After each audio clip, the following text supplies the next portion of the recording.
Welcome to the NSGIC for the Nation 3-Depth Gap Analysis Workshop Series. This is the third in our series of workshops.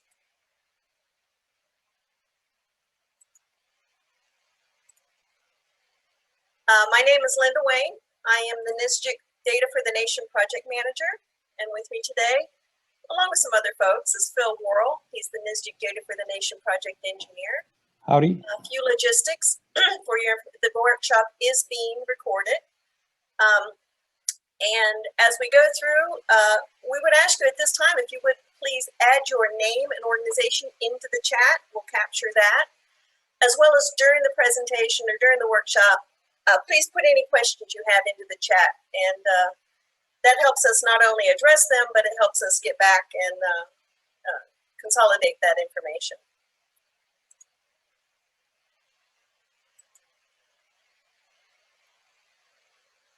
Got a delay here. So most of you have seen these before, but just for those folks that are joining us for the first time, I wanted to go over this information. What is data gap analysis? Well, it's pretty straightforward. It is the identification, assessment, and then addressing of areas with no coverage for a specific data theme. And the purpose is to enable you to develop site-specific strategies for completing data coverage. Another way of putting it is you're going to look at your current state. What is your desired state? What's the gap between those two things? And then how do you mitigate? And today we're talking specifically about 3-depth gap analysis. And why 3-depth gap analysis? Well, most of you are aware that there's a national 3-depth program, and their objective is 3-depth QL2 or better national coverage or in progress by 2023. However, I want to assure you that things don't end in 2023. The team, and we'll hear more about this later through the 3-depth working group, the plan is for continued maintenance of a national elevation data set after that time. And we've had Sue Buto talk with us before, and we'll have Sue back again to talk about what that might mean or what the issues they're considering. I think you all know a lot of them. And the other point to be made is even those with few gaps need strategies for acquisition, because sometimes the smallest gaps can be the most challenging. And in some cases, large gaps may be addressed by a single solution. This is workshop 3 in the series. The first workshop was an overview of the process. We held them every other month, February, April, and June. Workshop 2 was a gap analysis process. And this is workshop 3. We're going to be talking about strategies and plans of action. The idea, though, in these workshops that we want to work collaboratively to explore gap reasons and strategy, share our own experience, what worked and what didn't, and work together as a community. Nothing in here is prescriptive. Everything is supposed to support development of a custom approach. And as part of that, between workshops, we included some interim activities that provide content for the next workshop. And with that said, I'm hoping some of you did your homework on from the last workshop. And that was to map your coverage and then map and assess the reasons for those gaps. So I'm going to open it up and hope somebody responds. Those of you that were able to do this, were you able to map and assess your gaps? And if so, what challenges, and I guess I should say, or successes did you experience? So I'm open it up. If you have something to share, please just take yourself off mute and share your experience. I will tell you that I'll start calling on people if I'm pretty good about that. Would anybody have any insights they'd like to share? Have they undertaken the process? And if so, where are they and what experiences have they had thus far?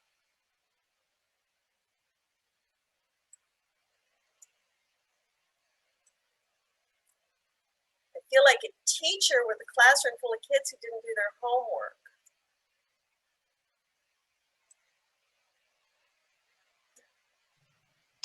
Linda, this is Jenna. I'll jump in. Thanks. So Mark and I did do a rough analysis. That's part of what we were planning to present today, is where we were at. So everyone will see those slides in a little bit. You know, I think for most of the Western states, everybody is familiar with our challenges. We have made a lot of progress in the last 3 years, but we still have a lot of tribal and federal lands that need mapped in Arizona. So it's kind of what we expected, and we're going to work on it. One gap at a time. One gap at a time. Would anybody like to share their experiences or the work they've done to date with regard to the gap analysis?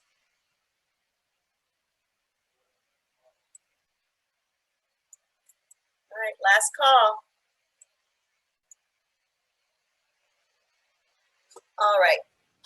Well, thank you all. As Jenna said, there are a couple of folks, or a few folks, that have done their homework, and we're going to hear from them today. The idea is that we're going to hear from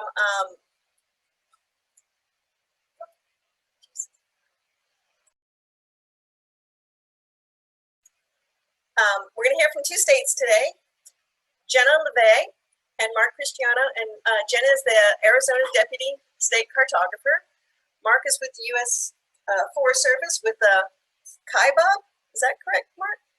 CAIBOB National Forest? CAIBOB is probably the best, closest, but okay. You know, you were close. Okay, great.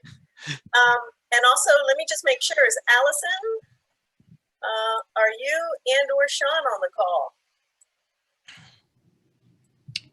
You get the backup plan, and that's Jennifer Corcoran. Hi, Jennifer. We'll fix the slide. Great, I'm glad you're here. Well, I'm going to turn it over then to Jenna and Mark. Would you like to run your own slides? You're on mute. I was. Okay, go ahead. Go ahead and take over. Right, let me get situated. All right.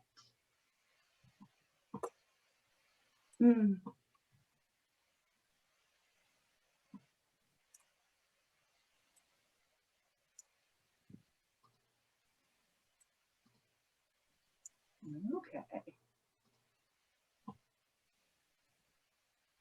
See if it'll do it.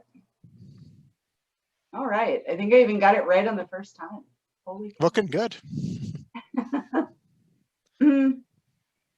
Mark, do you want to kick us off? Sure. So hi, everybody. I don't usually make it to these meetings, but I'm happy to be here for this one. It's a great group. I know Linda comes to ours occasionally. My name is Mark Cristiano. I'm the GIS coordinator for the CAIBOB National Forest. And I am Jenna Levier. I'm the Deputy State Cartographer for Arizona State Land. Okay. Mark is going to start us out with our story of kind of how we came to be. We are the co-chairs for the AGIC LiDAR work group, which is our technical work group associated to our council. So he's going to start our story, and we'll go from there. Yes, you get to be privileged to see the Jenna and Mark show today, I think. So, Right. Yeah, I was thinking about how to start this a little bit before, and I realized that a lot of groups out there, most of the groups that I've ever been involved with, when you dig back through why did this group get started, it's usually a couple people in a room trying to solve a problem. And the LiDAR work group was no different. I was on the North CAIBOB, I was in the CAIBOB National Forest, and my boss said, you should go get us LiDAR data. And that was it. There was no money, there was no direction. You just had to go do it. And I started digging around. And for those of you who might have run into it, there's a thing called FORFRI, which is the Forest Restoration Initiative, which is a big restoration project in the Forest Service.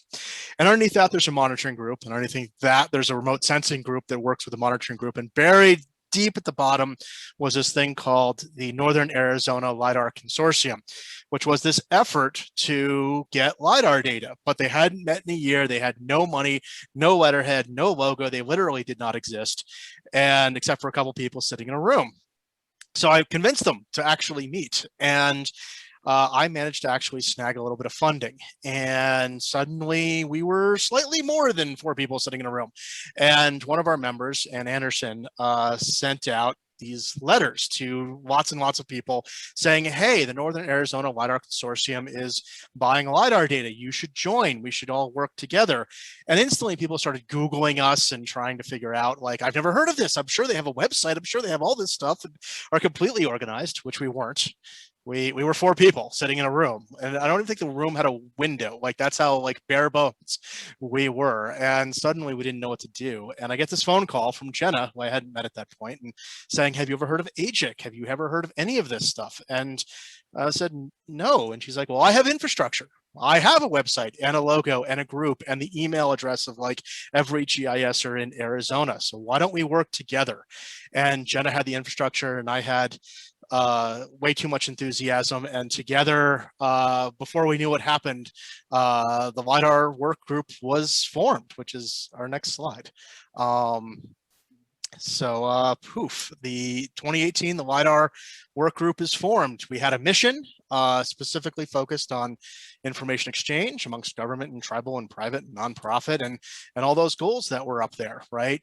To basically help Arizona get LiDAR data. And so what we'll go through in the next couple of slides is what that form looked like. So you want to jump to the next slide? So we took the stuff that Linda sent us and tried to sort of put it into a framework.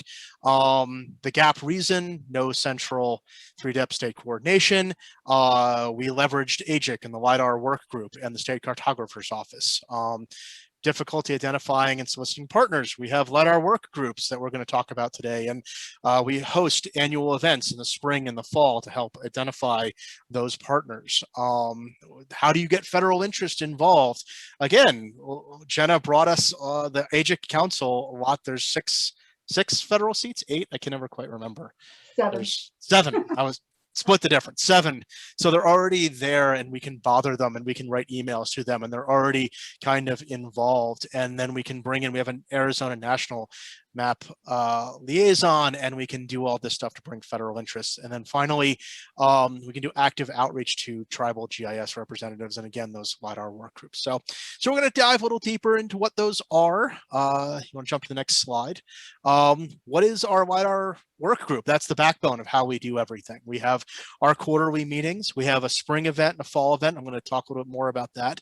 But then I think also what's really big is that we create these little LiDAR teams. We have a list of goals for the year, and we build little teams to say, okay, you guys go do the event planning, and you guys go work on education and teach people how to spell LiDAR and what is it and how do you use it. And then we developed an acquisition plan to help people understand how they can acquire LiDAR.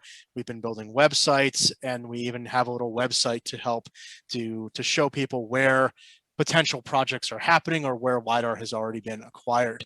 For those of you who have suffered with Seascape, it has its advantages, but unfortunately, there's some disadvantages too. So a lot of states have opted to do their own web hub for that kind of thing. Okay, so next slide, we can dive a little deeper. After going through my original 3-depth process, we realized that if you're going to do networking, it's really got to be in the spring, right? You can't be pulling together your stakeholders 3 weeks before your BAA application. So really, to facilitate that networking, we really needed to have an event in the spring. And so we started doing that. We've had 3 so far. The event focuses on the 3-depth process. We invite Drew Decker out to talk about, how to get through the process. What is the application like? What's happening that year in USGS? We have speakers who highlight the challenges who've been there, who have suffered under tried to get their LiDAR data and their success stories. We leave lots of time for networking. We try to, cookies and food and whatever you can get to get people together to talk about what their projects are and get them working together.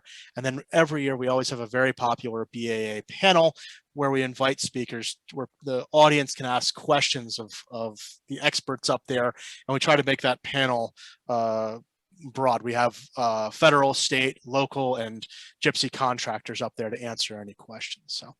So we found that is really key to making this work. And on the next slide, I think we have our breakdown of our attendance, and you can see across the board, county, federal, nonprofit, towns, tribal, university. Everybody comes to these events. It's exactly what you're looking for if you're trying to bring a state together and network them and get successful BAA applications together. So. Okay, next slide. And then we have our fall track. And so the way I like to think of it, in the spring, we tell you how to get your LiDAR. In the fall, we tell you what to do with it. It's all stuff like applications, advancements. This past event, we did a lot on the mobile LiDAR world. Basically, what can you do with your LiDAR? And we try to provide some hands-on training for people to experience and really get comfortable with using their LiDAR data. And in some ways, also picking up ideas of what they can do with it so they can go back to their bosses and say, hey, I was just there and they're doing this cool thing. We can do all of our flood mapping if we just had LiDAR data. You know, it helps build that reason to go and acquire that LiDAR data. So, okay, next slide. Oh, this is Jenna's part. Right. Right. So I get to talk about the really fun stuff. So I've got success stories and the things that have happened most recently. So this is a really great one. Cochise County, it's in southern Arizona. Their flood control district really wanted LiDAR. They saw the value in that. And by chance, they ended up on a distribution list of mine. So they came to our first networking event, our spring symposium in 2019, and they learned that NRCS had a bunch of money and FEMA had a bunch of money. And the result of that is that they got their county finished. So you can see that they had several partners, federal, otherwise, and it was a pretty big area. It was over 5,000 square miles. So they have not received their data yet, but they are right in line and ready and excited about it. So we were really pleased. This is another success story that we had, a little happenstance. We had an opportunity to partner to get the major metropolitan area, Phoenix, covered. There had been LiDAR there that had been acquired before this in 2014, I believe, but it was time to get a refresh. And as many of you know, Phoenix has been growing just astronomically. So it was really important. We quickly got a group together that were interested, and now we've got another 5,000 square miles that have been collected, and we're excited for the product. Still in QA/QC, but we're getting there. So again, huge success. This is one of our more recent success stories. So Pima County put in a BAA this year, and it was awarded. What's really interesting about this is that there are, you can maybe kind of see on my screen all the partners. There's like 22 partners involved in this particular project. I helped coordinate some of that, but there was a team leader and a champion that really was very determined. He jumped through a lot of hoops and was able to get this project planned. So we're really excited, and you can see how big it is. It's going to finish off Pima County for us. It's going to give us additional better, well, QL1 coverage for some areas. And it covers, the hatch mark in there is the Tohono O'odham tribal nation, and it will give them coverage for their entire nation, which is really cool. And they partnered with us on it. So very exciting. This is the other BAA that was awarded this year for Arizona. And this is in the northern part of the state. We will finish off Yavapai County. And I guess you guys are all getting the theme that Arizona is a big state, right? So when we do this, we have to look large. And this particular project was really a roll of the dice. We looked at the money we had, the partners that were involved, and looked at what needed to be covered, and we went for it. We didn't have everything we needed, but we ended up getting the BAA, and now we have the funding to be able to finish out the county. So we are very excited about that, and a good example of coordination and you know, a little hope, right? So it's important to throw it out there, even if you're not sure how it'll happen. And Mark, this is the biggest success story, right? Right? So yeah, chutzpah, I think is what I've heard. Chutzpah, I think I've heard it. So just going for it, risking it, whatever. So yeah, so this is how much we've covered. So if you look at the left-hand side, you've got the 2018 map. And if you sort of squint at it a little bit, realize that you could go back 2 years before that. And only the things in green were actually LiDAR. Just the yellow and the pink were sort of incoming in 2018 as the group was being formed. And that's that KaiBab project actually up there where we partnered with NRCS to fill in a lot of that pink stuff in the center there. And so, but by 2021, you can see how much area we have started to cover. So it's really impressive and a testament, I think, to the LiDAR work group and all of these groups coming together. And I think a lot of that is due to the fact that we debunked a lot of the mystery behind how the 3DEP application process works. The last project Jenna spoke about of like, well, just go for it. USGS has this mission. They want to cover the whole area. So even if you don't have enough money, they often throw in between 30 and 50% on top of your dollars. So dream big and go for it. And if there's cash, they'll give it to you, kind of thing. But to show you on the next slide, we actually broke down some of the numbers for you. The black is what is covered in LiDAR. And then the colored areas behind it show you who owns what. And this kind of map really helps us understand where to target next. On the right-hand side, you'll see that we have ownership versus the percent of the total owned area that's covered by LiDAR. So like for the U.S. Forest Service, we're almost at 80%. There's just that sort of big green strip in the middle there. But players like BLM and tribal lands, they're sort of lagging behind. BLM is only at 27%. So we're hoping to target them more and get them more involved as well. So, but we've made great strides in the state of Arizona to trying to really fill in our portion of the map, and coordination, partnerships, and luck, I think, play a big role in bringing it all together. And I think that's kind of the theme of the LiDAR work group, going back all the way back to the beginning of just a couple of people trying to solve a problem, and we managed to get this far and keep it going. So thank you. Do you guys have questions for us?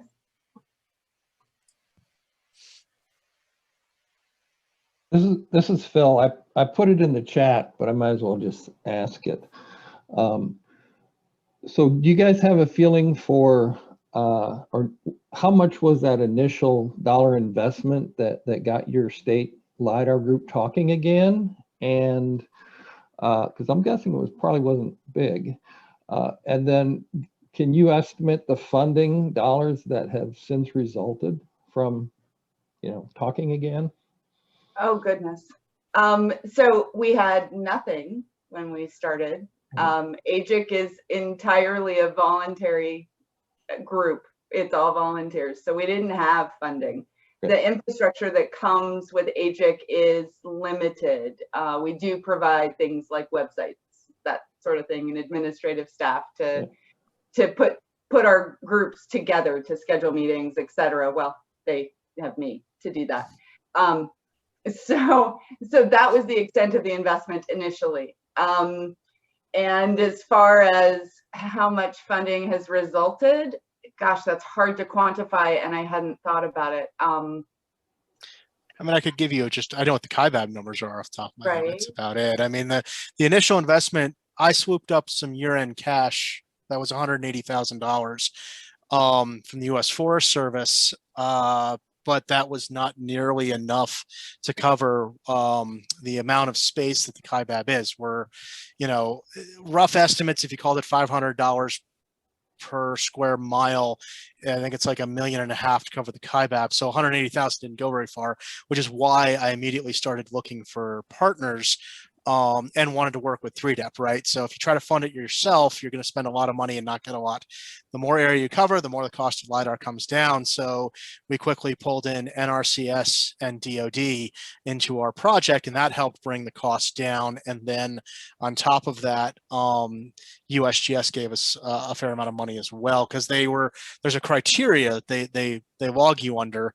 I think there's like 7 or 8 categories, and depending upon how you rank determines funding. Since KaiBab didn't have any previous LiDAR, that was a big boost, and the fact that we were federal land was a big boost. So those are good ways to start rolling the ball. And before we knew it, we went from $180,000 to like $600,000. which was pretty $600,000, which covered. I went from originally a little portion of the Williams Ranger District covering both the Williams and Tucson Ranger District. So.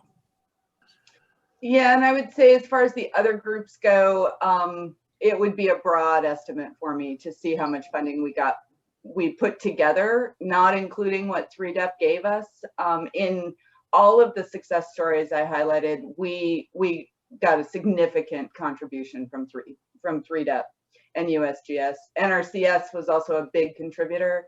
Our local partners, both Yavapai County put in like 250,000, state lands put in different projects because state lands participated in 3 of the projects that I highlighted. I think a total of close to 300,000.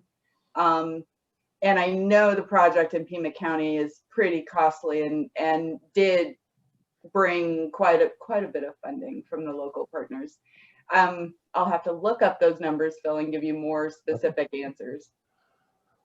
Well, I get the impression though it is significantly more than what you started with. 180K was the seed money. It sounds like what Mark was referencing.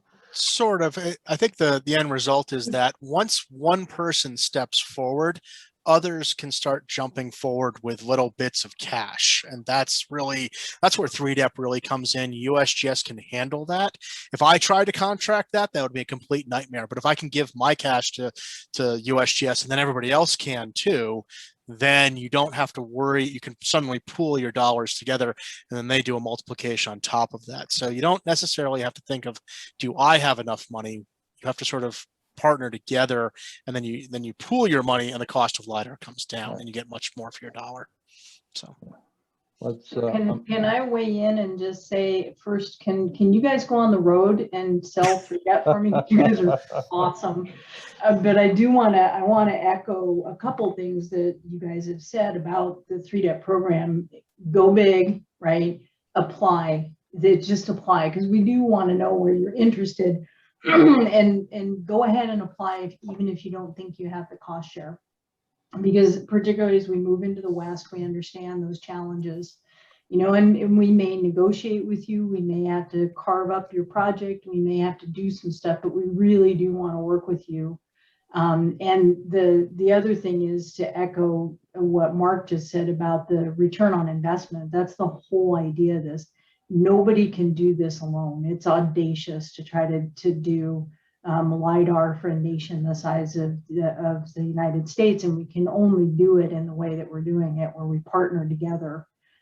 So it makes a huge difference. As Mark said, you may not have enough money, but if you pull all those partners together, we can do that. So yeah. It's a great message. You guys are awesome. One thing I would sort of tack onto that too, that I find is often a misconception, is that everybody thinks that if you partner with someone, you both have to collect the same kind of data, and that's not true. Like, for example, we wanted QL1, but our partner NRCS wanted QL2, so didn't matter. We were on the same contract, same vendor. The vendor just adjusts their specs. They wanted more classified out than we did. We didn't need it, that kind of thing. So don't worry about, well, I only want QL2. I got to find a QL2 partner. No, just USGS figures it out. Don't worry about it. Just go in knowing what you want and you're fine. Right. I think I would add that one of the things that's been really successful in Arizona is that we have stressed we don't care how much money you have. If you have just a little bit, we'll do that too. And so what we found is that, like the Pima County project, there were some contributors that only had 5,000. That's all they could do. But that contributed to the larger project. And now they're getting LiDAR too. The same thing in Yavapai County. There were some smaller organizations, folks that didn't have as much to invest, and we didn't care. We encourage folks to do that because that builds for the overall project. And now they're getting LiDAR too. So we all win. And it's not, we don't have to be equal in it. It's what can you bring to the table? So we've really encouraged folks to talk, even if they don't know funding. If they have none, but they know they want LiDAR, we want to know that too. So So we've just really encouraged the communication. I think it's helped a lot to get the projects done that we have. And you guys saw the map. We still have a lot of space to get coverage for, but piece by piece, we're making it. Okay, one bite at a time, guys. Yep. And I like Jennifer has put into the chat, it's a member drive and any amount matters. Yeah. I know my public radio station is driving right now, so that's great. Speaking of Jennifer, or any other additional questions for Mark and Jenna? This is Phil. I'd just like to say I think it's a great program, and you guys should be commended for what you've done. But I also want to say that you, Mark, you said it. You know, you were lucky, but really luck has nothing to do with it. It's your hard work. It's luck is really to quote Jim Sparks, luck is where preparation meets opportunity, and you guys are prepared. Yeah. Good Chance job. favors a prepared mind. That's what I've heard. Yeah, it's just being in the right place at the right time, and having your paperwork ready to go. So is key. So great job. The key points I heard here was, first of all, you had a structure, a working group. You had a community to work with. You've done an incredible amount of outreach through either conferences or your own LiDAR workshops, or working through your federal partners or your state and local partners. You've brought in your state and local governments, and you've had good champions on some of these projects. You didn't have to do all the heavy lifting. So. I'd also throw a shout out to our vendors. A number of the LiDAR vendors always show up and contribute as well, because they're experts in this. And I think they can help people understand more about what you need and what you don't need. Like, don't overbuy, but this is what to make sure the LiDAR you're buying is meeting your goals. And so we've had great vendors come out as well and support our efforts. And I think that's key, to get everybody in the room together to understand what you can do with LiDAR. I think is really important too.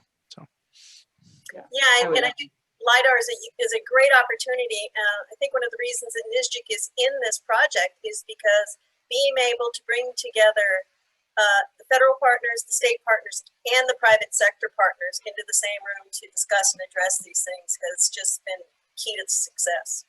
Jenna? Yeah, I would agree with that. I think that's one of the keys with AGIC is that we're open. We are, anybody with interest can come and join us and participate. And we've encouraged having private sector folks and vendors participate, not just for their experience, and gypsy contractors specifically, not just for their experience, but also for the expertise. We have relied on them for our educational outreach, and they have been incredible partners for us and really, really have helped Arizona for sure. Thank you both for talking with us today, and I feel comfortable saying that if anybody has specific questions, Mark and Jenna are just a wonderful resource, and they answer emails, and they're very helpful. So reach out. Come to the LiDAR work group, hang out. Right? Yeah. That's great. Well, with that, I'll go ahead and introduce Jennifer Corcoran with the Minnesota Department of Natural Resources. Jennifer, do you want to share your slides? Yeah, hi everyone. I'm actually joined after all by Sean Vaughn, who's also from. I just took him off the slide. I know, I'm so sorry. Everything worked out just fine for him to be here. So he's going to share his slides, and we will take it away. Welcome, Sean. Good afternoon. I did start sharing. I'm just trying to figure out if it. No, we're viewing yours still. So okay, maybe how about that? All right. Oh, and then I just love when all the controls change their position. Oh, I chased them all over the screen. We'll be right here. Here we go. This should be it. Looks like this. So I'm just scrambling. I came into the meeting thanks to Jennifer. She said, hey, the meeting is going, and I saw I had it on my calendar from 3 to 5, which means Eastern time. And that happens every once in a while. So we really appreciate this opportunity. And Jennifer Corcoran and myself, we represent a team of folks in the state of Minnesota coordinating LiDAR acquisition. And we're just going to touch on some of these topics like many of you have done already, and there's going to be some overlap, and I actually like to see that overlap because it really shows that there's a lot of people on the same page, even though that we don't have many opportunities to meet other than a venue like this. But coordination is going to be our theme, and I'm going to touch a little bit on education as well, because anytime you try to fill a gap for funding, you have to educate folks out there. So here. So we are a committee. We're a committee-led group, and we are governed by a larger recognized or sanctioned entity. We are a chartered group under what we call the Minnesota Geospatial Advisory Council, and this council comes together and they rank priorities. And it's interesting when you this way you have more of the community behind you. And if you look here on the right-hand side, you see that LiDAR. Oh, it's kind of down in the list, and the list actually goes to about number 19. But the key thing is it's actually higher overall for the span of years. You know, all of us who are involved in LiDAR acquisition, we're all on this collective journey, and it is a long journey at times. And so this ranks a little bit lower, at least in terms of the time scale. But 3D geomatics is what we call ourselves. We see that as a progressive, kind of a progressive name, recognizing the role of geomatics and all of this. But one of the important takeaways is anytime you establish a committee to go out there and do this outreach and bring that funding in to fill these funding gaps, is we have all of these subject matter experts throughout our state. We formed a committee that recognizes those experts, and we put them into various work groups, and then collectively we report to this Geospatial Advisory Council that you see on the bottom here. And so this gives us a functioning mechanism where we can keep people informed and keep them involved so they seem part of it, but we don't have meetings comprised of 100 people or more. And what's leading our LiDAR acquisition effort is the data acquisition work group right up here, and then we all report to this executive steering team in the middle. So this is our communication within Minnesota, but all of the outreach for LiDAR, LiDAR acquisition, LiDAR funding, BAA, 3DEP, all happens with this team under the data acquisition here. And so this really isn't all that important to you, but we do have some co-chairs, myself and Allison, who often makes these meetings, and Jerry. But collectively, we're a really strong, united team, and all of us pick up the ball and carry it when we can and when needed.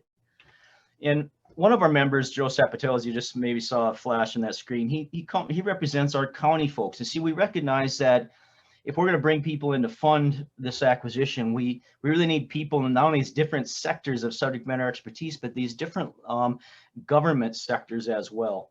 And this slide was kind of unique, and it recognizes that all of us really have a role. You know, we all can be that ambassador for support and go out there and build and campaign. And so this is the tree. We're 3D Geo, and then we have all of these various elements, the branches of the tree, but collectively out there is the end users. You know, it's the use, it's the individuals, and we want people to feel that they have a role, even if they don't have money to bring to the table, because we have to convince upper level subject matter experts on the importance of LiDAR and why does LiDAR cost what it does. In Minnesota, we have been involved in LiDAR acquisition. We wrote our very first white paper in 2002. I was a co-author on this back in the day, so I've been championing LiDAR for a very long time. It was interesting, though. I've used this slide so many times. It's interesting to look at the reasons why we championed LiDAR in 2002, and those reasons still stand true today. So one of the things we did to help unite our efforts is we wrote a plan, and we wanted everyone to understand that this is a plan for Minnesota. And it is one plan, committee led, but it's comes from collaboration, and that's really important. So we have that out online, people can get at it. We did draw from other states. We really appreciate all of the information was out on the web and stuff we learned through NSGIC. And then we wrote a story plan to help back that up, synthesize down the story plan, or excuse me, the full plan into the story map. You know, and I don't need to tell you folks about 3DEP, but it's always important for these stakeholders to understand what is 3DEP. It's another acronym to a lot of folks. They don't want to get immersed into it. They don't actually want to have to understand how to do this. That's what we bring to the table. So everything we do in our outreach is 3DEP. And you know, we use this map here that I have on screen as we talk about the BAA process. But what a lot of people gravitate towards is the fact that Minnesota is grayed out. They know we have statewide LiDAR. They really haven't come to full realization that it now no longer meets minimum base specs. So we educate them about that. And I think that's actually one of the driving forces, to recognize we have LiDAR, but it's so old now, it's 10 years old or more. And that's why we're advocating for new LiDAR. And of course, part of our LiDAR acquisition communications is understanding what is LiDAR. We have some of these folks coming to these meetings who still to this day don't know what LiDAR is. So we have some kind of flashing imagery, I should say here, or graphics to help explain that. But I want to bring your attention to something that we always point out, or at least I do, is that LiDAR is this point cloud. And we go into the point cloud, we classify it, we separate it. That's nothing new for you folks, but it's so important for folks to understand that high density LiDAR data is a point cloud that'll sit there. Those subject matter experts will come into the data and pull it out. You see, why is it important? It's important because a lot of people say, well, I'm not going to give you my money to buy all that data. We'll never use it. We'll just throw it away. That's a quote I've heard many times. No, we don't throw it away. We allow it to sit there and make use of it. You see, what we're trying to overcome is in the state of Minnesota, and I think it's probably true nationwide, is that so many people are locked into that. You go buy LiDAR to build the DEM, and from that DEM, you will build contours. And nowadays, in the modern time, LiDAR is so much more about that. So we've recognized that to some, LiDAR is those contours, it's those DEMs. But to others, it's that wide assortment of data that I don't need to tell this group about. But these are all selling points to actually why we're buying it. And then we bring in eye candy. We always have to illustrate that the high density modern day LiDAR is not just about updating LiDAR, but it's actually identifying features that our first LiDAR didn't capture, I should say. Here's our 1 meter DEM. Well, right over here, we have culverts. And I know all of you folks have seen a lot of this stuff, but it's so important in our messaging to help those folks who are going to bring money to the table understand upfront, what are they going to get? Well, we're going to showcase where culverts are, for example. That's just one tactic or technique. Another thing we always do is we bring MnDOT in. MnDOT is a creator, a developer of LiDAR. They use LiDAR all the time. Of course, this is not from fixed wing aerial aircraft, but this is an example of mapping the human infrastructure. And the human infrastructure is really important in our messaging to help folks understand that, again, it's not about that DEM. And then we have some accuracy that we're seeing to come out of our data, which is pretty valuable to understand. And just the accuracy of mapping all of the features on our landscape above the ground, above that bare earth, helping folks to understand that, you know, so many times in our past, we advocated for LiDAR acquisition for flooding, but now it's about mapping that human infrastructure and the impacts of that flooding. And so what we have coming up here is some slides that now are going to really step into that gap analysis. And this is kind of just one of our additional pieces of eye candy that helps us launch into this role of forestry. And I'm going to pause here, and Jennifer is going to take over. This is where she would normally step into one of our presentations. And she's going to finish us off, and then we'll tag team any questions or discussion that may come about. And I'll be advancing the slides. Yeah, Sean, thank you for advancing the slides too, just to keep the train rolling. So our greatest success that we are super excited about is this Rainy Lake and Lake Superior block on screen. What has been really important about this, in my perspective, is the next steps is people, now that we know we have been successful here, it's like, oh, wow, this is real. And we get to look at the light at the end of the tunnel on getting the data in hand and then playing with it and creating the derived products. So lots of things coming, and we're really excited about that. Lots of partners on the next slide are behind the scenes in that collection. Similar to what Arizona was showing, we have a lot of different partners kind of also baked into each one of those behind the scenes. DNR has several divisions contributing, but also in each of those divisions, different programs came together to add up to the number that you see there. So a lot of grassroots sort of internally in each of these organizations, which we're starting to look at as a proof of concept in some ways for other organizations who will do the same. Everything we try to do is hopefully centralized so that we don't have so many different agreements going on. And the more that these partners come together to accumulate at an agency level or at a local government level, the better. But we are, in fact, trying to drum up the support at all of the lower levels inside of each of those organizations. On the next slide, we were also successful. Oh, sorry, Sean. So on the lower right corner of this map, you'll see, or the lower levels of these maps, you'll see some anticipated 2021 and 2022 collections. Those are some areas that we're also very excited about that were successful in the BAA. And the collection is has begun in one of those blocks, and the other block was then split out to be in that southwest there. That will be postponed until next spring. But we're very excited about that. It was a long road, and it still continues to be a little bit at times complicated, but there's again a lot of partners in this block, and including quality level upgrades that have sort of been at the heart of some of our recent conversations with the USGS and the partners in that block. We have 2 counties that are upgrading to QL level 0, which, as you all probably know, QL 0 is one of those sort of definitions that has a lot of different interpretations, and meaning it's a quality level plus. So anything that meets at least the minimum QL 0 vertical spec can be called QL 0, including some very, very, very high resolution collections. So that's a sort of ongoing thing that we could discuss further another time. What we've done to break up the state when we're in the planning phases is try to bite off what we can chew, and we at the same time coalesce these collections into political boundaries and major watersheds, river basins. And so these next few slides just sort of break that down. And what we've been presenting to these at the block scale, the partners have been presented slides like this, where we estimate the total cost, given an estimate of the cost per square mile for quality level 1.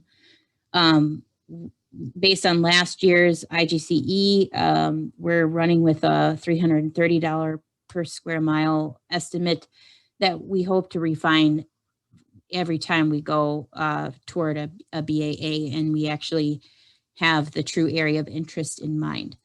So we do explain to our partners that that's just a starting point. And then we furthermore break that into 60 and 40% by going with some assumptions of sort of the nationwide average of 3DEP support. Our fundraising goal is then to cover the 60% that would remain after an assumed 3DEP contribution. So we're looking to do a match or cost share with 3DEP and combine in all partners, cover the remainder at 60%. If you go to the next, and we have this broken down in for every block in the state, which we have done these outreach meetings and are starting to ramp up in this next round to coalesce into a hopefully more clear BAA area of interest by the end of summer. But if we keep going to the next slide,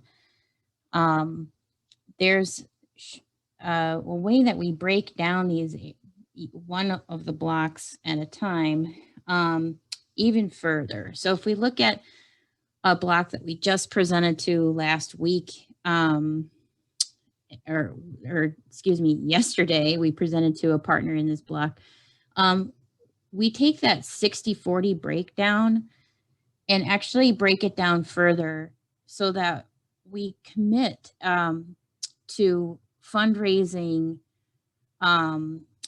with other partners involved, if it and hoping to engage with the counties. So this block, for example, has the metro area of Minneapolis, St. Paul, and it also has all of these other counties that sort of reach out into the rural parts of central Minnesota. It's 18 counties, which is a lot of partners to be trying to engage with. But if we look at that as sort of equal partnership, as opposed to based on area, it makes so much more sense because, for example, St. Paul, Minnesota is in Ramsey County, and that is the smallest county in our state. And it has, a very high population density. And if we were to look at this based on area, Ramsey County would not have a very high burden in comparison to a county like Morrison in the northern portion of this block.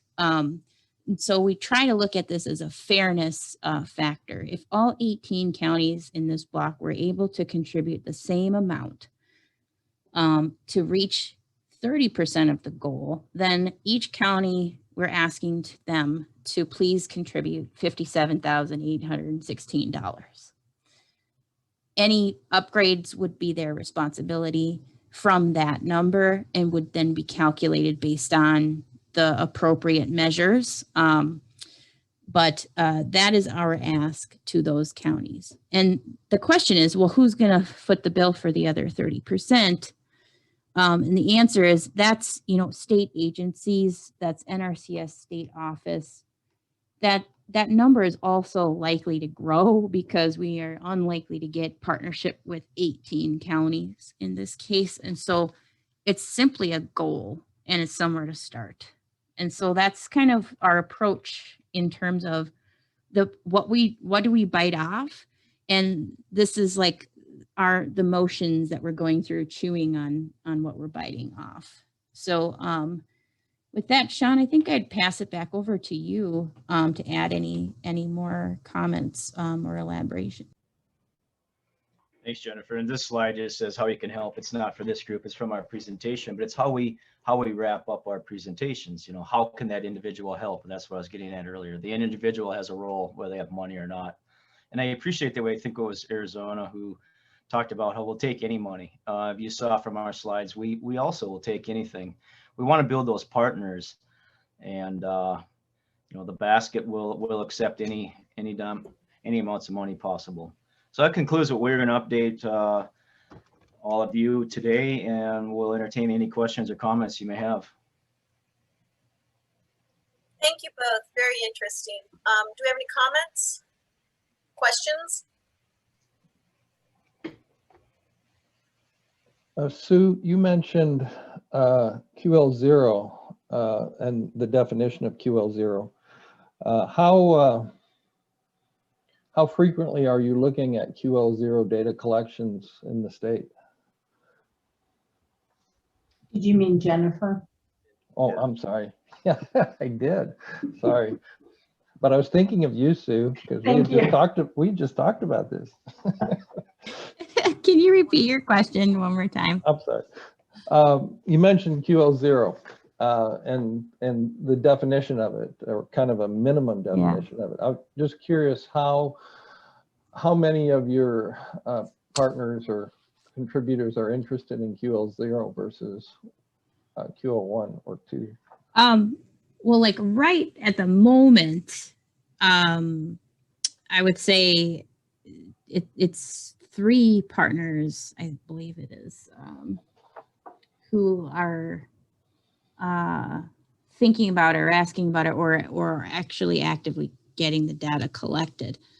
And that's, in terms of a rate of how many per BAA, it's been, at least 1 or now 2 per BAA are interested in an upgrade. I would expect probably at least 1 partner or 2 that will be interested in this. And the question we're getting, or we have to ask them, is, are you interested in point densities of QL0, or are you interested in the vertical vertical precision of a QL0 collection you know, and across the whole county, because the answer to that question will be a drastically different price in terms of the survey work that would need to go in to control a QL0 collection. And thank you for putting the link in there, Linda. So you build those areas of interest for QL0 right into your larger BIA proposals? They're part of the single proposal, or do you do them separately? It's kind of gone both ways. So I think that each time it may be a little ad hoc. And so, you know, working with USGS on this, we decided to have it be baked into the BAA for one of those partners because they were ready to go and they had the funding. We had all the estimates right there. But the other partner who came along later, it's now an added on thing. And so I'm not really sure which one actually makes life easier for which party. So it may depend on contracting and pricing ultimately. Great, thank you. Sorry, I didn't catch who was asking that. Was that Jim or? No, Phil. Phil, okay, thank you. Yeah, no problem. I don't claim to be an expert on the whole QL0 versus QL1 plus thing. This is a huge, let's just say, can of worms in ways. Very interesting conversation to be had, though. I do highly recommend NSGIC pick it up at some point in a special session type meeting, because I'd really like to hear what others throughout the nation are doing regarding these kinds of upgrades, and if it's done on very small areas or on wider areas, and what's been sort of the success story behind those efforts, if there's even enough efforts to talk about. Yeah, so Jennifer, I think we've talked about having a conversation with the interest group around, you know, the definition of QL1 versus 0, and particularly the idea of the positional accuracy is really what defines QL0. So we need to kind of get that clarity out there. But for another conversation, I just also want to echo, you guys can be the second farm team to sell 3DEP, is I've been really impressed working with you guys in the past couple of years. The sort of, I guess, organized effort that you, or approach that you are taking with coordinating LiDAR acquisition for 3DEP quality LiDAR, as Sean noted, you've got state coverage of, I guess it's QL3 data, and sort of selling the case for an upgrade when I suspect a lot of people say, well, we have data, why do we need more data? So you guys, you can be the Midwest contingent to sell 3DEP for us. You guys are doing a great job. I think the other thing I'll say, and then I'll stop talking, is there's a thread here, obviously, between the two presentations, and that is, you know, getting that sort of state, I guess, interest group or coalition together and really bringing in the big tent of everybody should listen to this, and, you know, no amount of money is really too small to throw in the pot. I will say one thing, that it is very helpful when a larger organization acts as the clearinghouse for us on agreement, so that USGS doesn't have to do, in some cases, you know, 20 small agreements. If you guys work through that and become the clearinghouse, that's very helpful, but we will do it when we need to. So good job, you guys. Yeah, thanks, Sue. Yeah, if I can just, Oh, go ahead, Sean. All right. I just want to say that the reason I covered those slides about that role of education is something I know all these folks joining today are certainly aware of, but it has been a challenge, as Sue pointed out, to overcome this idea that people say, we have LiDAR. Why do we need new LiDAR? And one of the things that I've noticed it's human nature to forget how fast time goes. So I know that if I outreach to someone who helped support the funding for our first LiDAR acquisition, it's almost fresh in their mind. They have forgotten that 10 or 12 years or more has already passed.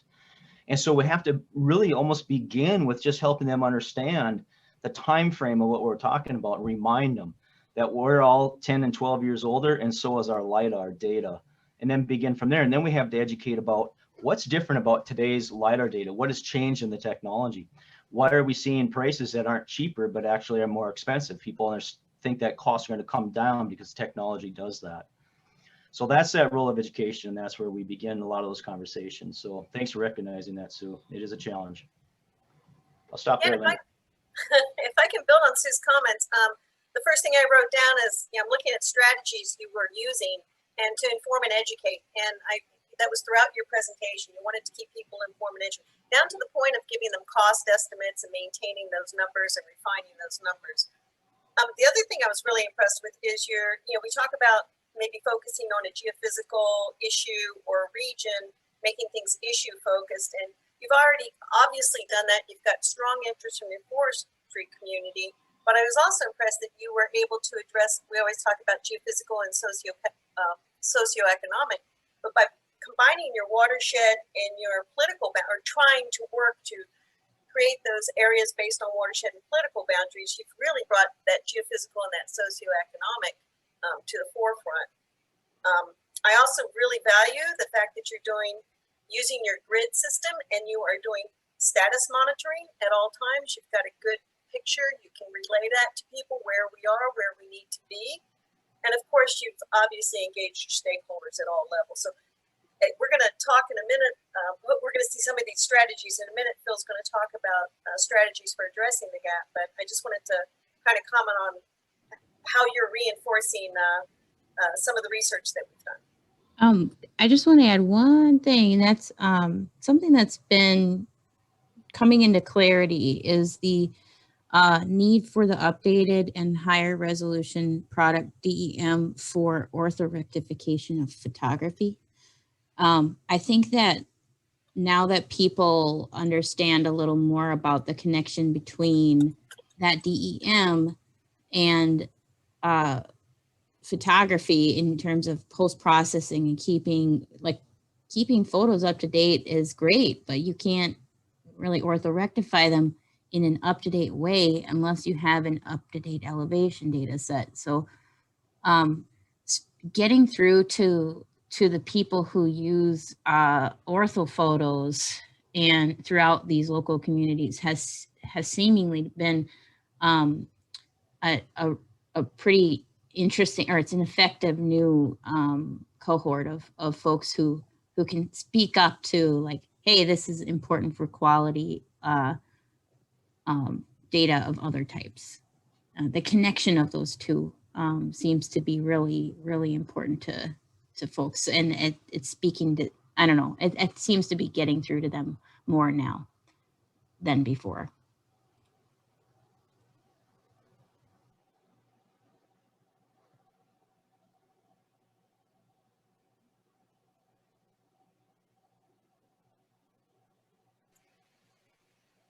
Thank you, Jennifer, and thank you, Sean. We appreciate it. I am trying to share the screen again. There's too much dancing going on here. Got to get out of my full screen. Phil, I'm going to get you there eventually. Okay, no problem.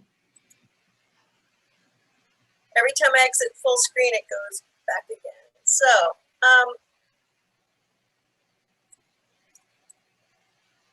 okay, I think we're there. Almost there, folks.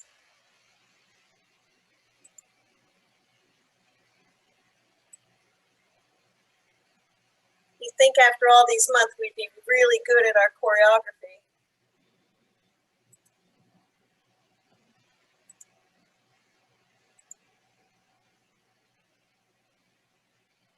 There you go. So I'll turn this over to Phil. He's going to talk a little bit about some reasons and strategies that have come up. And I want to thank Arizona for demonstrating how they were able to apply these to their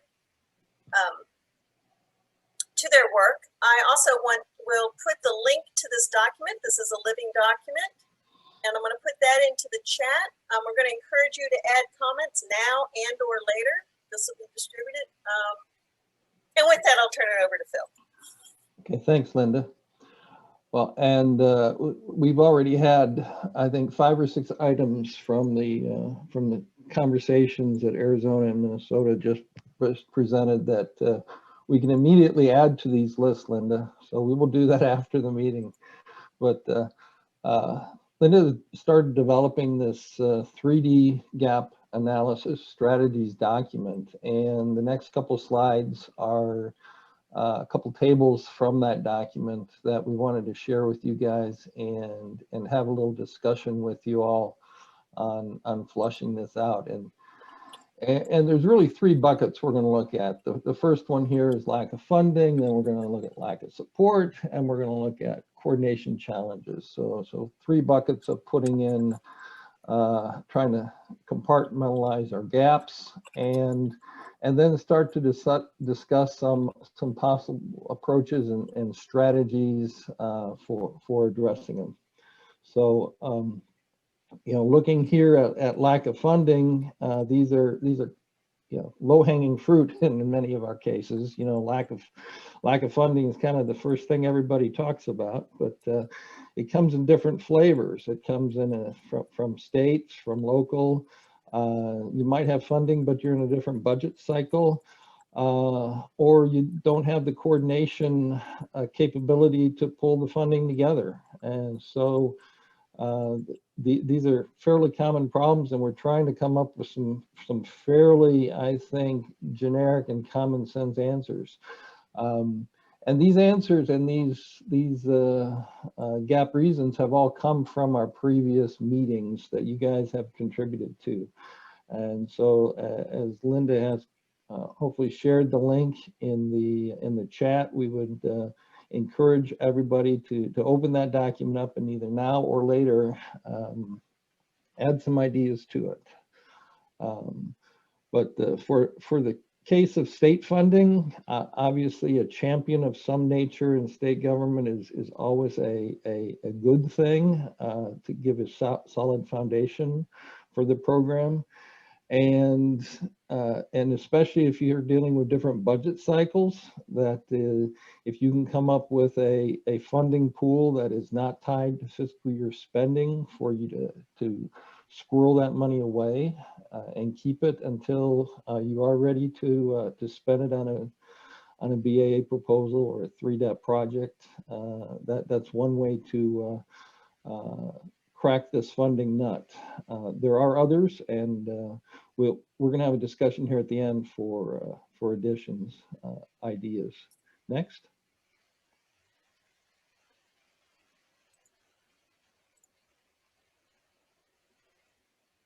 Next slide, Linda. There we go. So lack of support, similarly.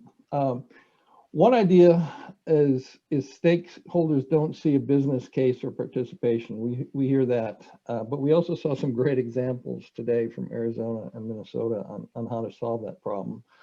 One of the suggestions I put in was we now have had the benefit of participating in our 3D nation requirements and benefit study. Even though the final report isn't written or published by USGS, every one of the states on this call has their state summary. It's done, and you have it. If you don't have it, you should go find it. Many of them have very good summaries of current reasons for a call to action, if you will, for completing a 3DEP coverage in your state. And I'm simply encouraging that you use that resource that you've already developed and come up with a one-pager on how 3DEP will benefit your state and communities.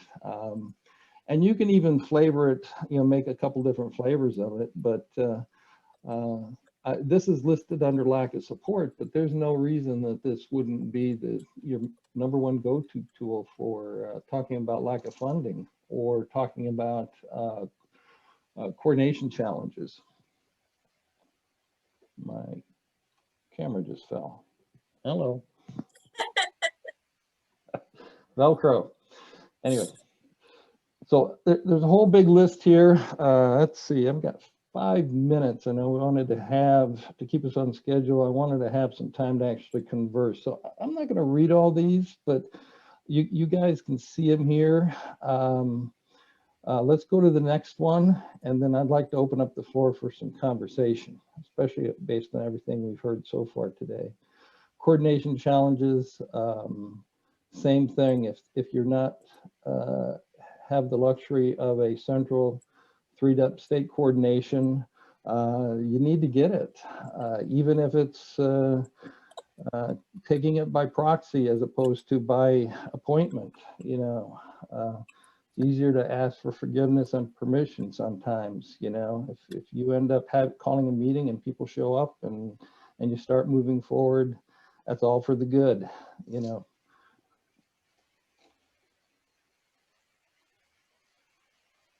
Also, we've heard about the tribal and other restricted lands, and that's definitely going to be a challenge as we go forward to fill in these gaps. So we have a tribal GIS relationship that is just being developed here very recently with NSGIC, and that is definitely something that look forward to tapping and having conversations with that organization about our 3-up efforts. So. With that, let's go to the next slide, which is the discussion question. And it's, which strategies can you employ or build upon to address your 3-up gaps? You know, those that you're going to need to do to identify, engage your state and regional partners, increasing your stakeholder capacity, your training, identifying and engaging your administrative champions, and establishing a funding pool. We've seen a number of these or heard about a number of these, but we really want your ideas right now to add to the conversation here and add to the list. Again, if we can accept them later as well, but this is really where we want your input. Yeah, we really want to hear your ideas. Is there anything here that you could do that GC would facilitate that wouldn't maybe require a lot of effort on your part, but it's something that might give you that jump start?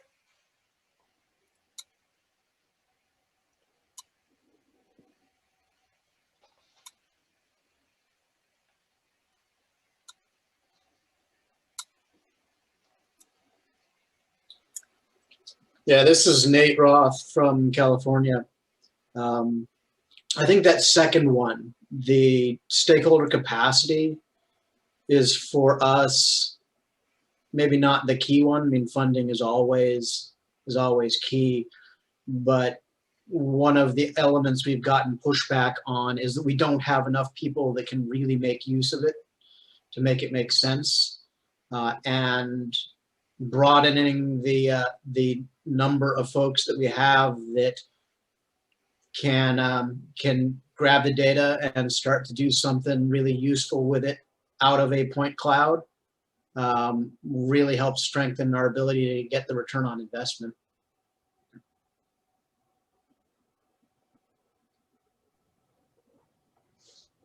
That's a great point. We had a very similar experience in Indiana with that, getting the data into the hands of the mom and pop end users, as I like to call them, you know, the non-GISers. This is Sean from Minnesota. That's why I covered some of the slides about education. Is we recognized early on that 90% of our users do not use the point cloud, but in fact they use those derived products. So we focus a lot on the derived products. We have a slide, I don't think I included it, but it talks about how if you want an updated derived product, we have to begin the conversation with LiDAR acquisition and funding that acquisition. And then we have to bring the conversation to how are we going to manage that data? How are we going to disseminate it? How are we going to make it easy for people to use? So we do focus on those end users, and that's kind of that you that you saw on the slides. Letting them know that they have a role in that. They have a role in that conversation, and that's what's been helping us a lot here. If we relied solely on what the point cloud does, we don't have enough users of the point cloud directly. That is changing practically daily, but I think it's just a reflection of our users. We track who downloads our data, and it's 90% of it's the DEM and the contours. I'll stop there. Thank you.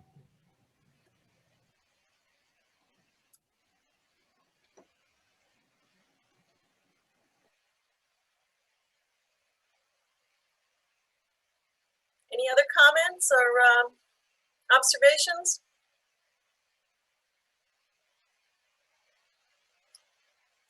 Thank you, Phil. So what we wanted to do next was talk about, okay, you've got the reasons, you've got these strategies. Where do you start? How do you move forward? How do you evaluate these strategies? And this is not rocket science, but I think it helps to compartmentalize it a little bit. When you look at each of these strategies, whether it's, as we talked about, informing and educating our users or whatever, we want to look at the impact that the strategy will have. And the idea here is the bigger impact, the better. So first of all, you might ask, well, how much coverage can the strategy yield? And so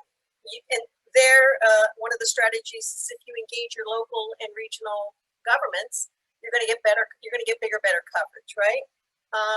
And these are just examples. Another impact is, does it extend does it extend existing or proposed coverage? In other words, are you building on it? We saw in Minnesota the use of the state grid to identify and assess, oh, we've got this section here. If we add this section, we're going to have a bigger impact. We might grab the watershed. What about getting the impact by engaging the interests of decision makers? That could have a big impact. And in there, when you find those geophysical or socioeconomic issues that may engage decision makers and bring them in and help them champion your effort. Does it, address critical challenges to acquisitions? For instance, is something like tribal lands. That may be a big challenge to you if they don't want to participate. So outreach to that tribal community might make the difference there. And then, as we've talked a lot about, does it facilitate participation by stakeholders? And I think Sean's made excellent points here. Is it as simple as providing some training or bundling the data? So that's just the ideas as far as okay, what impact does this strategy have? After impact, we want to consider the level of effort. And here, obviously, easier is better, right? So do you have something, again, these are the low-hanging fruit. Can the strategy be implemented by a single person or small team? In other words, is it something that doesn't involve, having to bring together a lot of players? And so one simple thing can be establishing and documenting your state 3-net point of contact. We have a place at the NSGIC website for states to do this. We're working with the federal 3-net working group to say, hey, maybe you should come in and build federal partnerships. Can you just jump over there and see who the state 3-net point of contact is? So that's going to facilitate coordination. That could be a simple thing that just doesn't require a lot of human power. Can the strategy be done with little expense? In other words, which things can we do that aren't going to cause aren't going to cost a lot of money? And just going through and identifying and contacting your regional federal liaisons. Knowing who you need to talk to and be in the loop with that's pretty low expense effort there. And do you already have most of the info needed to implement the strategy? Excellent point Phil brought up, building that business case using the 3D nation state summary that you already contributed to. You already put that effort into it. So that's just sitting there waiting to be utilized. So you don't have to reinvent the wheel here. You can go back and build upon your existing effort. So again, this is about finding things where I don't have to do a lot of effort, but I can move forward. I can keep moving. And then finally, of course, how much time is required? Can the strategy be implemented quickly? If you're giving presentations at conferences or have a webinar that you can share, it doesn't require a lot of planning or coordination or a lot of time. You can just put, you might have something, a story map or something you can use. Can the strategy be distributed for quick implementation? In other words, if this is a strategy that you can get out there for others to build, then maybe building those story map examples is something you can do without a lot of time, doesn't require a lot of time. Can the strategy align with current activity? So if there's an event going on, can you align with that? The idea here is things like training are going to require more time. So these are the things that you want to look at, the things that don't require a lot of time. And then when you bring these things together, you can prioritize your strategies. And again, the idea here is the biggest impact, the biggest, easiest, fastest. It has a big impact and doesn't require that much effort or that much time. That's something you should implement. You want to implement those high impact, low effort, quick options. So that could be establishing your state POC, identifying those 3 steps. Those are implementation. Those are things you can do tomorrow. The second are things that maybe not quite as big as impact, but do require a little more time and effort. Those are the things you want to initiate. You want to get those things started. You want to start the ball rolling. We talked about identifying those geographic or socioeconomic issues, building the business case. Those are things that you can get started on because you have the resources in place. And then finally, those lower impact options that require the most time and effort. And maybe lower impact is not the thing to do, but it's not fair to say. But the LIBOR implementation training, when you train folks, it takes a while to see that residual back in them coming into stakeholders and funding things. This idea of establishing a funding pool where folks can contribute money and it's not tied to budget years. So again, this is pretty conceptual. I know there's a big reality check here, but it just kind of outlines some things like if you can just look through this and figure out, hey, I can do this now, I can start this, and I can plan for that.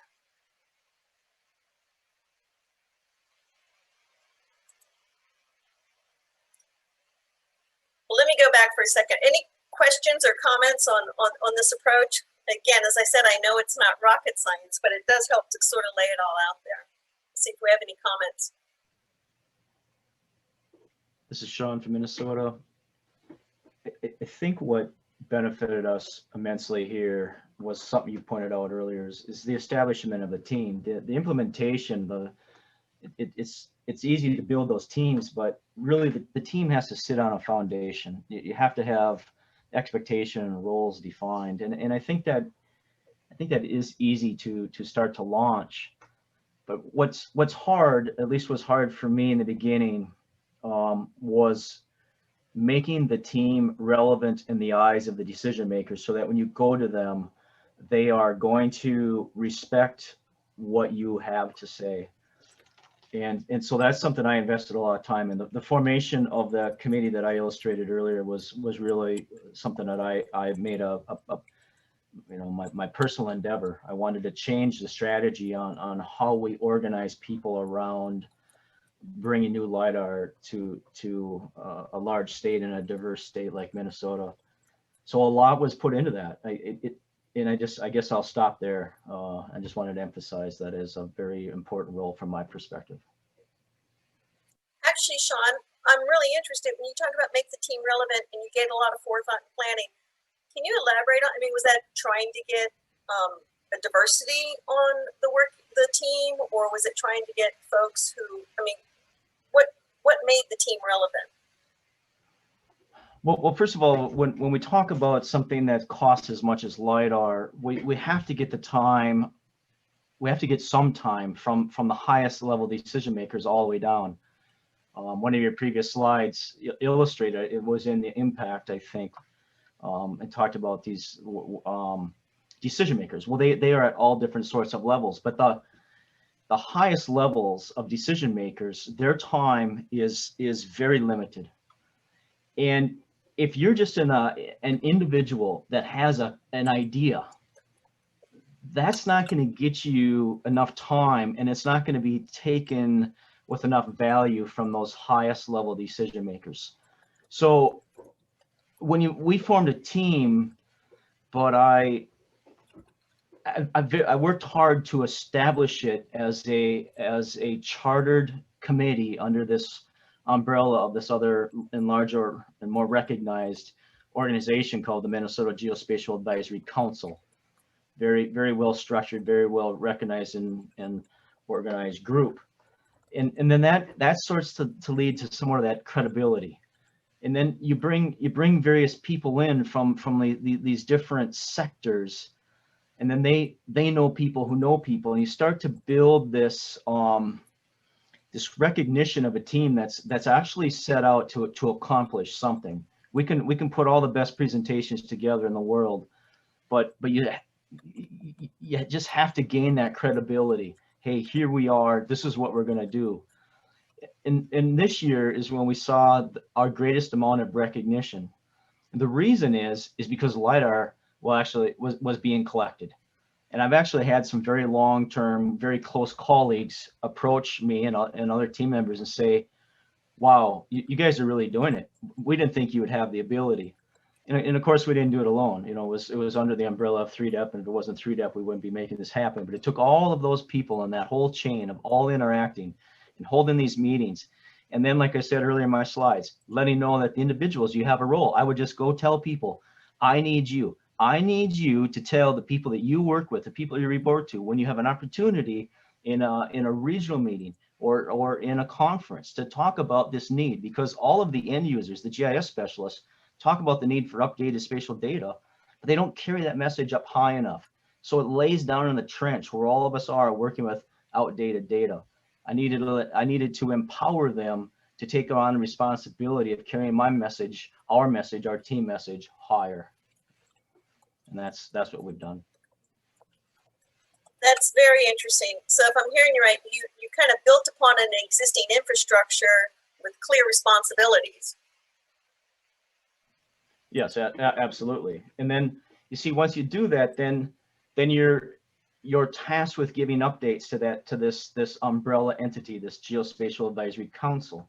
So then we have to give reports, and then we get to give presentations, and all of a sudden you're spreading this word out through the community, and then the community starts saying, hey, that group, they're the ones that are going to bring new LiDAR to the state of Minnesota. The other thing we've realized is that upper level managers, highest in the agencies, they start to talk, and if one agency is now contributing, even if it's $100,000, you know, we're all human, so everyone likes to keep up with the Joneses. So you get these very highest level people talking. They're like, oh, you guys are supporting that? Wow, maybe we should too. Whereas if I went and talked to one of them, they might not even give me the time of day, but now that they know that their peer in a sister agency is interested or talking about or even funding something, then they sit up, oh, we better look into this. How would our folks use this? And so it's this conversation, this grassroots effort all the way up to get those right people, the correct people, the highest level decision makers talking, and then recognizing the need. And then we can come in and with the education and build upon what is modern day LiDAR. Thank you very much. Any other comments or?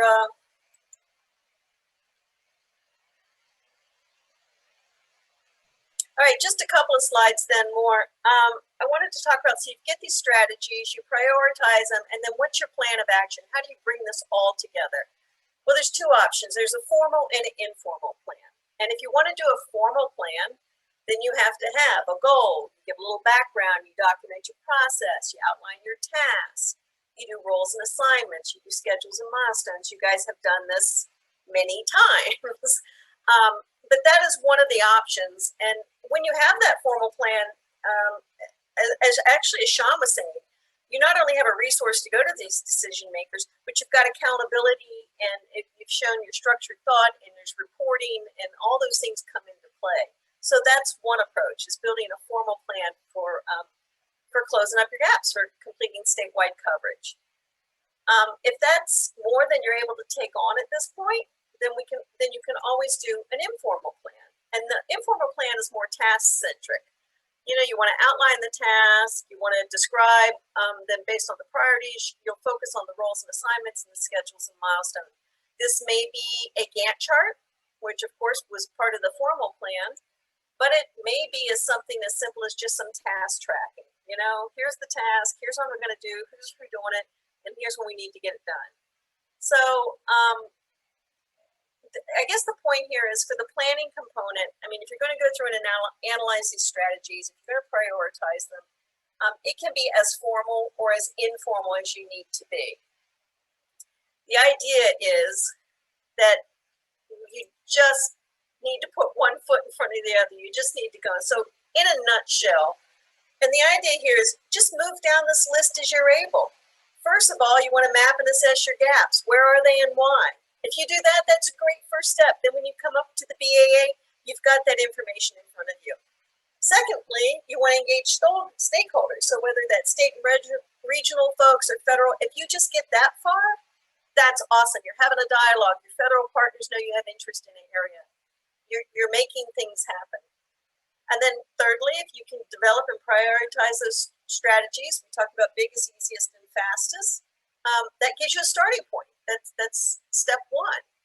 And then finally, if you can get down to the idea of developing a plan of action, whether it's formal or informal, that's a great way for you to give a reality check to what I talked about as some of those conceptual ideas, because you've got to lay it down. You've got to figure out what is the task, when are we going to do it, and who's going to do it. And then, of course, finally implement that plan of action. Just step 1, 2, 3, just move through the process.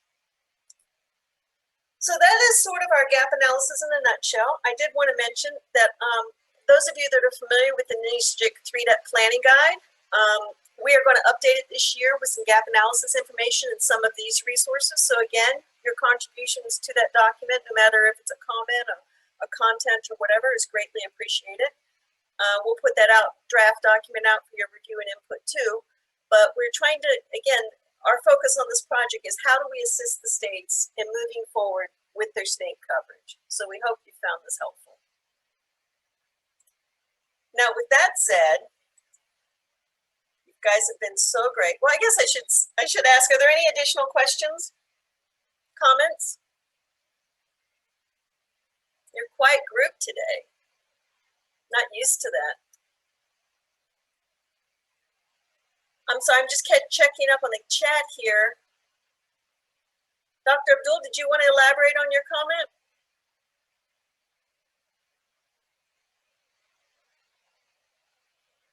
Absolutely, yeah. Sorry, thank you. I was muted. Yeah, I know we have some training materials on 3D and video, but maybe we need to focus on generating case study for all the creative application of the quality 1 and quality 2 and perhaps quality 0. You know, there is a great application. I mean, the thing I mentioned in my chat, they're like hydrological modeling for flood risk assessment, fire fuel modeling. That's very important for area with a drought like California, Arizona, for example. And it can be used because we have in the last file, we have the vegetation there, for example. Planning bigger project, whether roads, whether watershed analysis.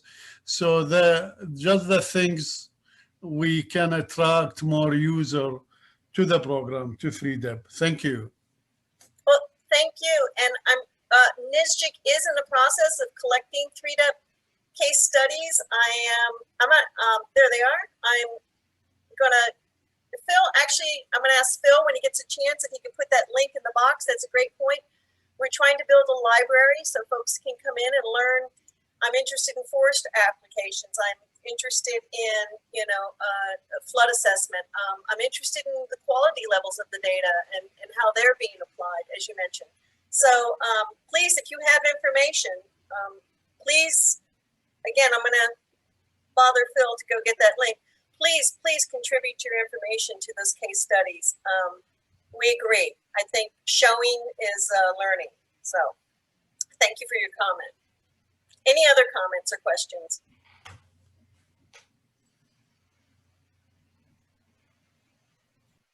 Linda, I think Jason Stoker always says sharing is caring, so.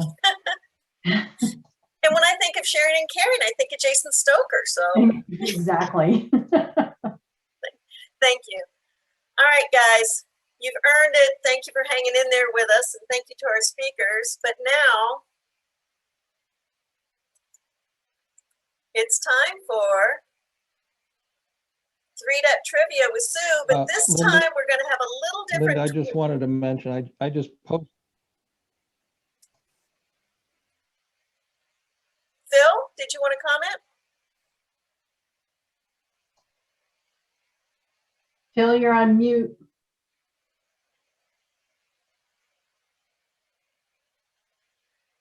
Did we lose him? Maybe so. Phil, feel free to interrupt if you get back. We're doing something a little different. We kind of tapped out the whole 3-depth trivia thing. So the idea this time is, you know, we're asking you to achieve statewide coverage. So to inspire you, we thought we'd have our trivia this time about great achievements and great geographic achievements such as cover. So if you go to menti.com and you put in that code, we're going to switch over to Emily's going to show you the 3-depth trivia, and Sue's going to take you guys through. So I'll put the code in the chat, just so when we change slides, you'll know.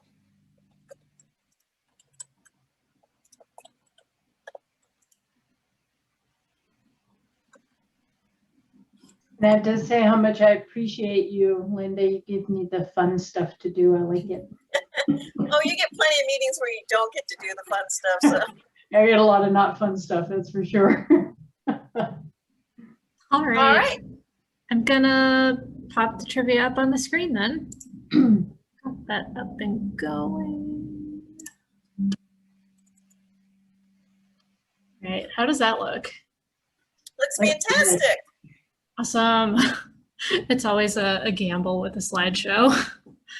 Got the right thing shared and whatnot. So Y'all come. I see 10 people in.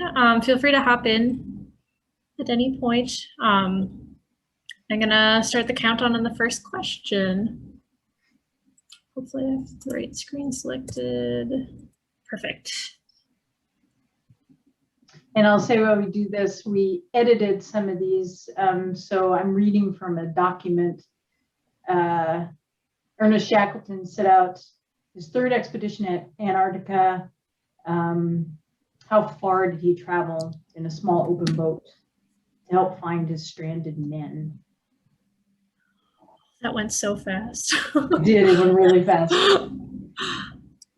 Okay, and the answer is 800 miles, which is bloody ridiculous to think about.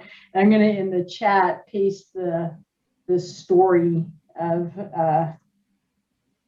that expedition for your edification, because it's a little long to read. But and he didn't lose a single member of his crew, which is actually an object lesson for all of us, like to be able to do that and not lose any of your team members, right? Yeah, that's amazing. I do wish I could have included all the text, but Menti's got a character limit, so Got it. Trimmed him down to the best of my ability. Well, this one's easier to keep short. Who's the youngest person ever to be named Times Person of the Year?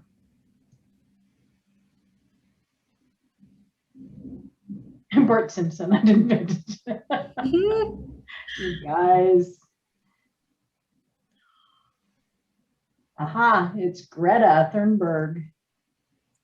And she was named that in 2019. All right.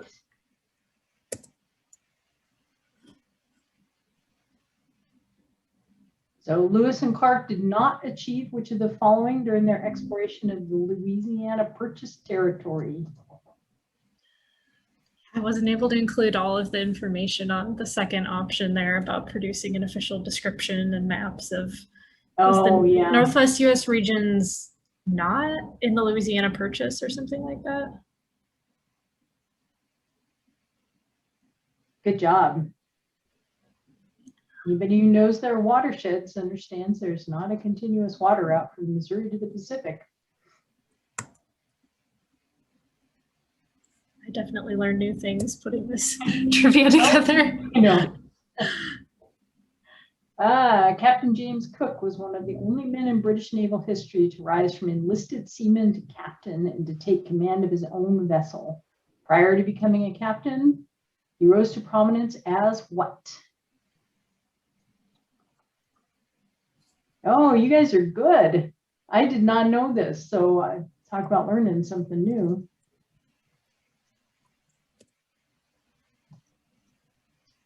So the first summit of Mount McKinley, Denali National Park, was made by 4 mountaineers from which country or territory?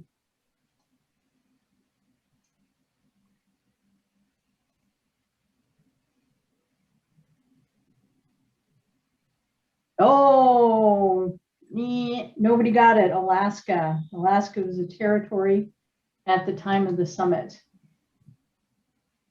It didn't become a state until when? 59? 49. 49? 59? I thought it was the 50s. 59. So Alaska and Hawaii. Well, it was built in 1937. The Golden Gate Bridge spanned 4,200 feet and was the longest suspension bridge in the world. Held that title for 25 years until which of the following was built? Oh, another stumper. Verrazano in New York.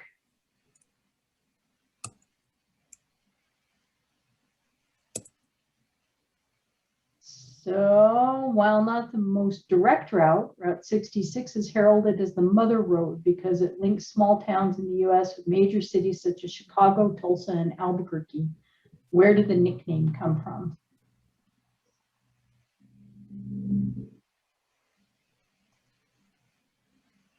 Ah, good job, guys. Grapes of Wrath.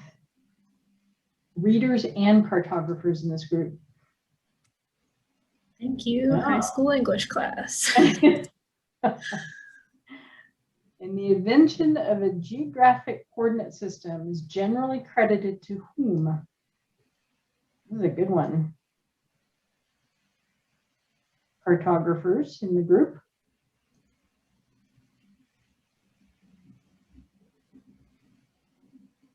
Aha. I'm not even going to try to pronounce that because I will embarrass myself. Is that the next quiz? Who can pronounce? Erasthenes? Sounds pretty close. Yeah. The Panama Canal was one of the largest and most difficult engineering projects ever undertaken. The United States completed construction of the canal in 1914. What country initiated the work in 1881? Oh, well done, guys.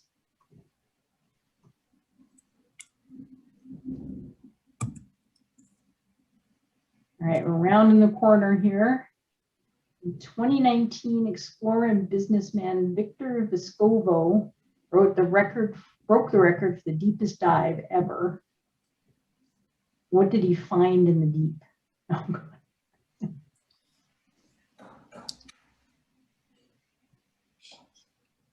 Yeah, that's a sad, sad thing. The answer is that he found plastic bags and candy wrappers. We need to do better, folks.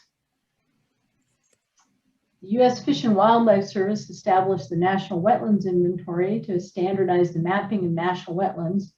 Which classification system was used to establish the program? Ooh, that's a good question.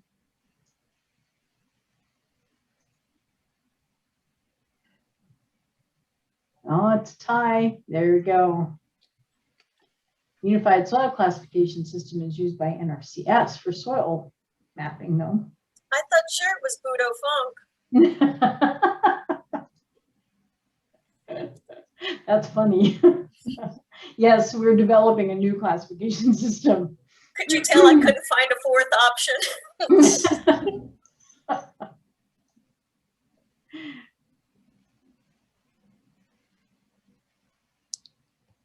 Oh, you guys should know this one, hopefully. See, as predicted, this group is on top of that for sure. So the High Line is a public park in New York City is built on an abandoned elevated rail line. Development of the park was facilitated by which program?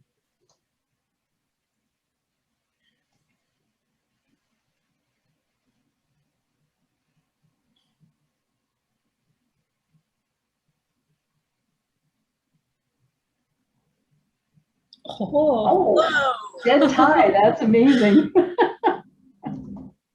It's the National Trails System Act. All right, And last but not least, President Woodrow Wilson established the National Park Service in 1916 to preserve the American wilderness. Which park is currently the most visited?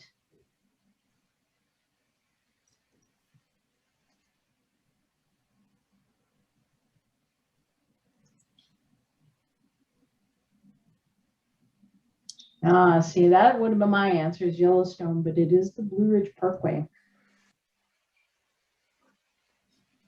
Yeah, All right. I saw in the notes you had like more information about that. I haven't been keeping my eye on the chat. Maybe it's been posted there, but yeah, that was Yeah. tricky. Yeah, I've been posting all the notes. Oh, perfect. All right. Congratulations, Donut. Hooray. Donut takes the cake. Oh, Linda. Oh, that was good. Well done, Donut. All right, if you want to throw it back to me, Emily, thank you all for doing that. Pleasure as always.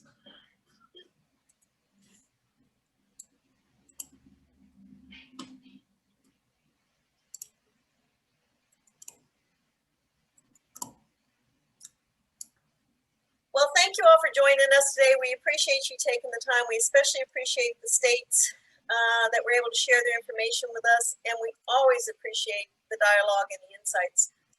This whole effort is supposed to, as I said earlier, share your experiences. I'm not the expert. Phil's a bit of an expert, but really you guys are the ones that are doing this and have the experience and the insights. And the fact that we've got, what did I checked earlier, we had 19 different state participants, 4 local governments, we had private sector, we had university, and we had tribal joining us today.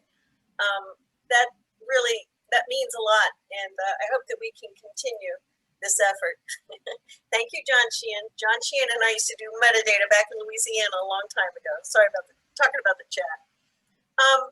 So just a quick thought to you all. We had planned on doing 3 workshops. We thought about doing 4 if you all wanted to showcase your efforts, but given our discussions today, it seems like everybody's still in the early stages. So I'm asking you 2 questions here. What's your next steps? Think about it. If you could just sit down and write, I'm going to do the next 3 things to address my gaps in coverage. Boom. And go back to that if I can only get this far. The other thing is, what can we as NSGIC as a program do to facilitate that? As I said, we're going to document this information and add it to the planning guide. But if there are other things we can do to facilitate, do you need examples of how other work groups have been organized and structured? Do you need how to build a Gantt chart? Just anyhow, continue thinking, because our job here is to facilitate your success. So with that said, I'll ask just one last time, any other questions or comments? Please let Phil and I know what your thoughts are on additional resources or continuing these workshops, what you need. And with that said, I will thank you all very much for your participation, and we look forward to continued dialogue in the 3DEP interest group and the state team. Thank you all. Hey, Linda, this is Sean. Do you have a moment? Absolutely. In some of the recent meetings we talked about, I had offered that I would come in and talk and address like the need to hydromodify digital elevation models for hydrologic purposes, which means removing digital dams. I think that conversation adds to or facilitates a couple things we heard today about, end users or how people apply data. You see, so much of this focus is filling these gaps, but in order to fill a gap, in order to find funding to overcome some of these things, we have to get the support of others. And there's a lot of need there for identifying not only there's a need for identifying these case studies and examples of how we apply the data, but we have a lot of folks like in the state of Minnesota who don't understand the hurdles that have to be overcome. And I always go back to this need to hydromodify digital elevation models for well, since you saw today, the year 2002, I have championed LiDAR. The LiDAR has this inherent inability to completely route water through the digital landscape that LiDAR produces. And so we set ourselves up for failure with a lot of funding sources who give us money to buy LiDAR data and then see us come back again with our hands out and our basket in front of us, asking for more money to now make the data more usable for the end user. And I've always felt that those conversations should be more forward, more progressive, more upfront in this overall bigger picture of what is LiDAR, because the word LiDAR, as I said earlier today, to so many of us, it starts with that foundation of the point cloud, but to so many people, LiDAR is a second and third derivative. And I used to try to fight that. I used to say, well, we can't call that LiDAR because it's really not LiDAR data. But then I realized I was losing people if I tried to steer them away from what they thought LiDAR was. Yet there was this struggle to then to create the derived products that they truly, really need. And so if we need them to support LiDAR, but we need to support the funding it takes to get them to the derived products. And so it's in Minnesota, we've been like a dog chasing our tail in a circle for so many years around some of these very large, very fundamental, very costly initiatives. And I'll just stop there. I sense I'm starting to ramble a bit, but removing digital dams will remain a key element that we have to overcome as a nation, as programs under our government agencies. And it's one I feel we've failed to address for nearly 2 decades. Sean, I would love to follow up with you. Let's do some email dialogue and see if that might be a great presentation for the 3DEP interest group. Just engage folks and get some more input on strategies or approaches. So thank you. I just took that as a volunteer on your part. Oh yeah, anytime. Thank you. All right, any other comments, questions? This is Nate. I was just going to note that we've been having very similar discussions. Evidently haven't gotten quite so far on them as Sean was saying regarding needing to plan for the derived products and develop what we can for standardized sets of them to meet a majority of needs, essentially as an initial part of delivering the LiDAR product.